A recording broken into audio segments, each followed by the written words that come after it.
If you want me to point towards one game that set the stage for everything Sonic in the 2010s, that would have to be Sonic Colors. Sure, Unleashed had a step in the right direction, but the Werehog stages were still indicative of the philosophy during the dark age of Sonic. If y'all were online at the time, you'd know that Sonic fans were getting negative and outsiders had a vitriol against Sonic and the Sonic community. So really nothing's changed. At the time, that partially came from a split between the older audience who was looking for something reminiscent of the classic games, while Sega wanted to appeal to that younger audience like they always have. It was a bit of a bleak time, but Sonic fans finally saw the light at the end of the tunnel in 2010. That big break, so to speak, that would make Sonic good again. And that game was Sonic the Hedgehog 4.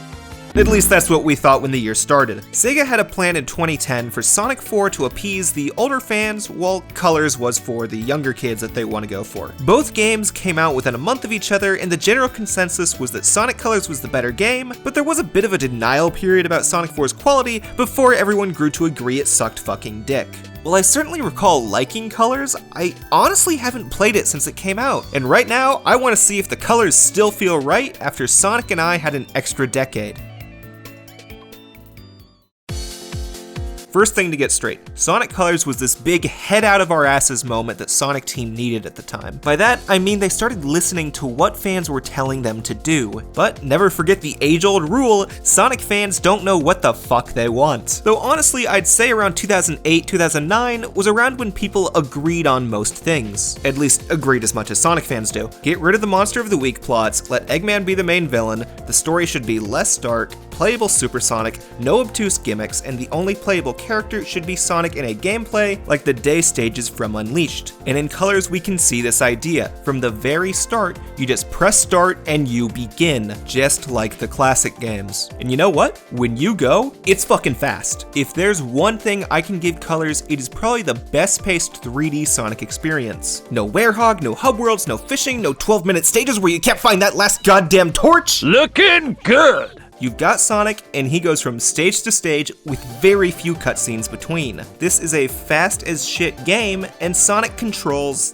okay. I call it a 3D Sonic game because that is what it is, but a majority of the game is in 2D, and Sonic feels a bit more stiff than he usually does. They counteract that a little bit with the addition of a double jump and an air boost, which can help counterbalance Sonic during this tight platforming, which happens quite a bit. Colors' stage design is very Sonic 1-y. There's a lot of waiting and time jumps, a bit more indicative of Marble Zone than, say, Emerald Hill Zone. Not as bad as Marble Zone, mind you, but it's still noticeable that this is not exactly what we're used to with post-Sonic 1 design. Now, the 3D gameplay itself is also a tiny bit awkward, but I still do get a great rush from it. The main issue with the 3D parts is that they're very seldom, and usually they consist of these drift segments, some weird enemy bash moments like Sonic Rush, and quick step moments, which are probably the best ones, but if I'm being honest, it still feels like a 2D moment, just from a different perspective. 3D stage design in Colors is really only a bit more open than that of the storybook games, and that openness is mainly because stepping backwards isn't a pain in the ass like in those two. I won't dwell on it anymore because Generations got 3D movement in the boost style so fucking right, and I don't want to keep critiquing something they already improved upon. Now, Colors has 6 worlds with 6 acts each, and a hub world that looks a lot like a Mario game. This was a Wii exclusive.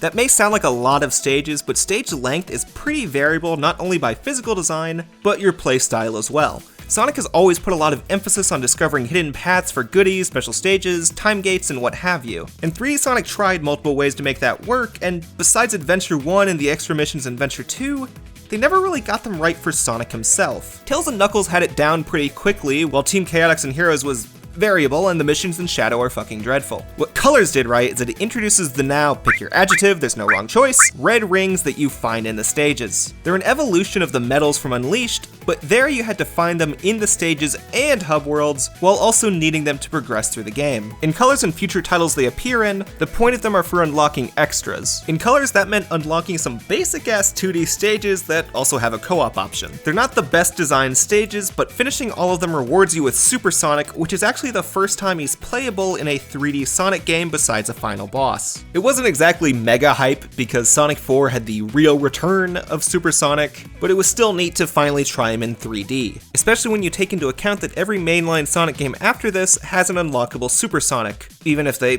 do it in a really fucked up way sometimes. Even though I'm personally more of a how fast can I do this kind of guy when it comes to Sonic, I still think the red rings are one of my favorite additions to the series in the past few years. It gives players a good incentive to search around the stage and also give it multiple replays. One part I'm a little iffy with in Colors itself is that you do need specific wisps for some of the red rings. Speaking of, the wisps are the big gimmick of Colors that have somehow stuck with the franchise in some capacity ever since. Luckily, the wisps aren't some game-altering deal like the Werehog or Sword, but are just quick power-ups used for exploration, faster travel, and contextual instances. Probably the best comparisons are the caps from Mario 64. There's 7 wisps in Colors on Wii, plus a generic kind that fills up your boost gauge. One lets you drill underground, another rockets upwards, one that lets you cling to walls and have the spin dash, and even one that lets you float and is for some reason the only way to do the lightspeed dash in Colors. I mostly really like the wisps, but mostly in the context of Colors itself. This is more of a personal thing, but I've never quite felt like they totally fit in the Sonic universe. It's more evident in Lost World, where they're just here for some reason, and then in Forces, where I guess they were weaponized for the unfun realities of war. I know you could say something similar about the Chow, but they were at least woven into the backstory of the Chaos Emeralds the first time they showed up, and that kinda gets me to my big issue with the Sonic series since Colors. Who they call Baldy Nosehair. Baldy Nosehair? That's the best thing I've heard all day. I gotta remember that one. Colors is significantly more simple than the previous games. It was the first one written by American writers Ken Pontac and Warren Graff, who were known for writing some kids shows, Happy Tree Friends, and the commentator dialogue from Mad World. They treated Sonic closer to an American cartoon, and I thought this was a breath of fresh air after the serious tone of the past few games besides Unleashed. I'm not saying previous games had bad stories, in fact I think every game Shiro Maekawa wrote besides Sonic 06 have the best stories in the series. It was just about time for a break from giant monsters and dire situations. But notice my words, a break is what I wanted. Post Colors, they kept it that way and made the stories lighter and lighter, until Forces tried to have the best of both worlds, and you can go to a multitude of videos for that story. All I'll say here is that I implore you to research the beta draft before Pontac rewrote it. When I look at the stories of previous Sonic games, it's like 1 up through Heroes had a similar growth as Dragon Ball through Dragon Ball Z. Originally fun, lighthearted adventures with real threats that the hero recognizes, and then more dire situations, but the hero still looked at it with a smile. Goku was ready to fight, and Sonic was ready for adventure.